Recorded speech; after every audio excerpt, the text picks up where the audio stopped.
এই সংসদে যাবে হচ্ছে উচ্চবিত্তরা, পাচারকারী, লুটেরা, ব্যবসায়ীরা।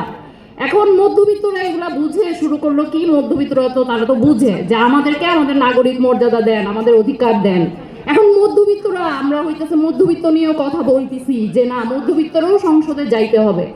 কিন্তু আমার সেই যে একটা শ্রেণী আছে, যেটা আমার এই দেশের মেজরিটি, যাদের আমাকে শেখানো হয়েছে তারা নিম্নবিত্ত, তারা কই? এই রাষ্ট্রের তারা কোথায়? এই রাষ্ট্রের কোথাও তারা নাই। কিন্তু কথা ছিল যে যাদের জন্য এই রাষ্ট্র হইল, সেই পাচারকারীদের জন্য। আমরা বলি রাষ্ট্রের ডিসিশন নাকি টাকা পাচারকারীরা নিতে পারবে, কারণ তারা ধনী।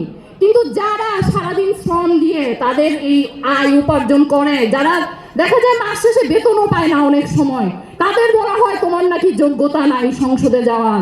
এনসিপি এসব মানে না, এইসব অযোগ্যতার কথা এনসিপি মানে না। এনসিপি সেই দিন সার্থক হবে যেই দিন এনসিপি এই শ্রেণীকে সংসদে নিয়ে যাইতে পারবে। আপনারা কি এই শ্রেণীকে সংসদে নিয়ে যাইতে পারবেন? ইনশাআল্লাহ আমরা পারবো। আমরা যখন হইতেছে কোনো একটা আন্দোলন করি, যারা আন্দোলনের সামনে থেকে দেখা যায় রাষ্ট্রের কাছ থেকে তাদের কাছে ফোন আসে। আমাদের নাহিদ ইসলাম অনেক জায়গায় বলছেন যে 3 আগস্ট জনতাই এক দফা ঘোষণা করে দিছিলেন। তিনি এই কথা নানা জায়গায় বলছেন, এবং তিনি বলছেন তাকে অনেক জায়গায় তাদের ফোন দেওয়া হয়েছে, তারা শুনেন নাই।